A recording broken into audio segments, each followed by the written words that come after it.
You know, we always hear about the climb, about striving for that sun-drenched summit. Well, forget the climb, forget the summit. Tonight, we're not going up, we are going down. We're stepping, deliberately, into the shadows to witness a whole different kind of transformation, a journey through the rot to find what is real. Let's begin. And with that, the bells on the jester's cap ring with the sound of a closing door. There's no turning back from this. This isn't a path for heroes who are chasing glory. No, this is for those seeking a brutal, absolute kind of honesty. And just like any great drama, our story kicks off with a choice. Act 1 isn't about reaching for the heavens. It's about looking them square in the eye and rejecting them, choosing instead to face whatever lies beneath. Think about it. The traditional hero's ascent. That's a climb toward a false summit of self-glory. It's a process of addition. You're building a persona, collecting awards. But the jester's descent, that's a journey through the world's failures. It's a process of subtraction, of stripping away every single mask until there's absolutely nothing left but the truth. Now, this mindset is absolutely crucial. This descent, it isn't an accident. It's not a tragedy. It is a conscious, almost surgical investigation. The traveler literally follows the scent of the rot, that feeling of decay in our systems, in our relationships, even in ourselves, because they believe that's the only path that leads to something truly sacred, something real. So now we enter Act 2. And every stage needs its main players, right? Well, on this internal landscape, two massive forces are shaping the entire journey. One is all about rigid, unyielding order, and the other is all about necessary corrosive chaos. First up, we've got Wotan the Architect. Just think of Wotan as the principle of absolute order. This is the structural glue of our society. You know, the ancient laws, the unshakable debts, the rigid traditions. It looks like integrity on the surface, but the jester? He argues it's a dead facade.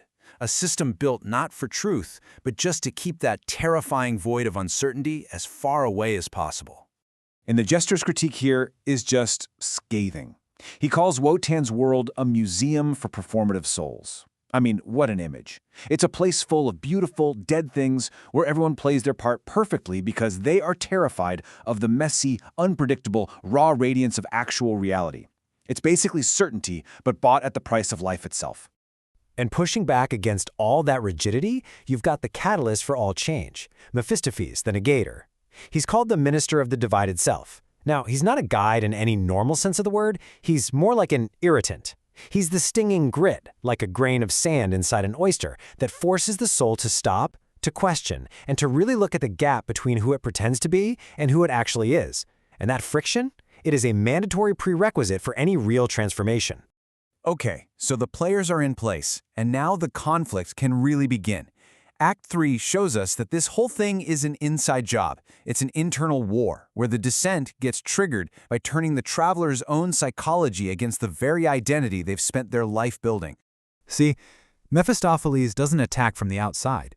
He works through these masks that hijack the traveler's own internal machinery, their desires, their logic, their guilt.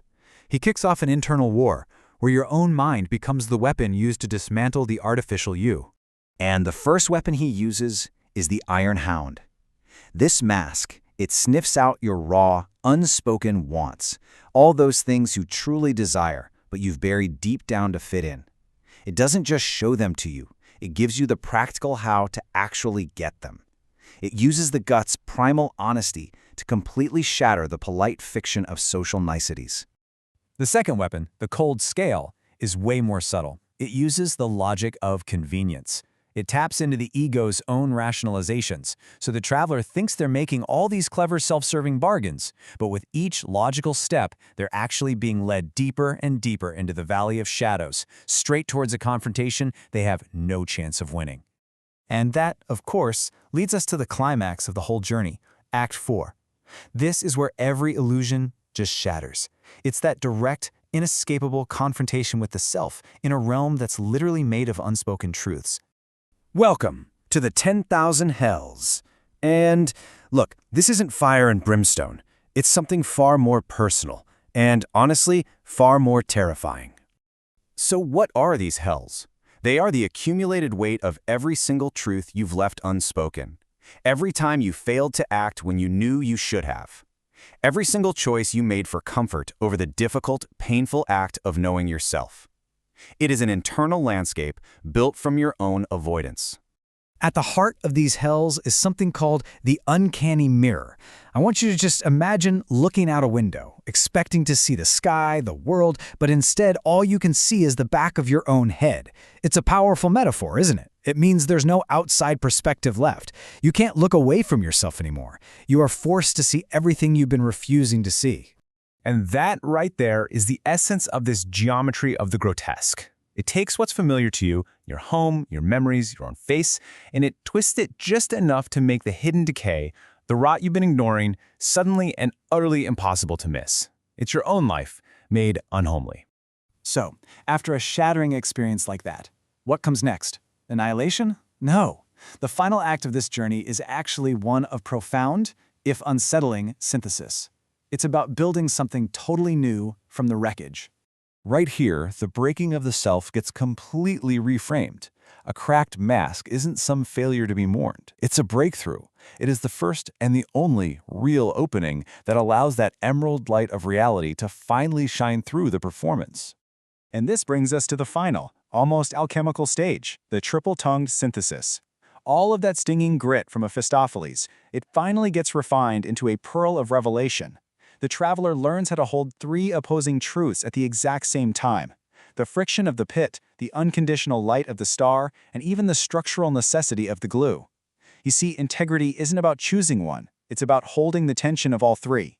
And the final shift in perspective, it's just profound. After this journey, the grotesque, the messy, uncomfortable, absolute truth of things, it no longer feels alien.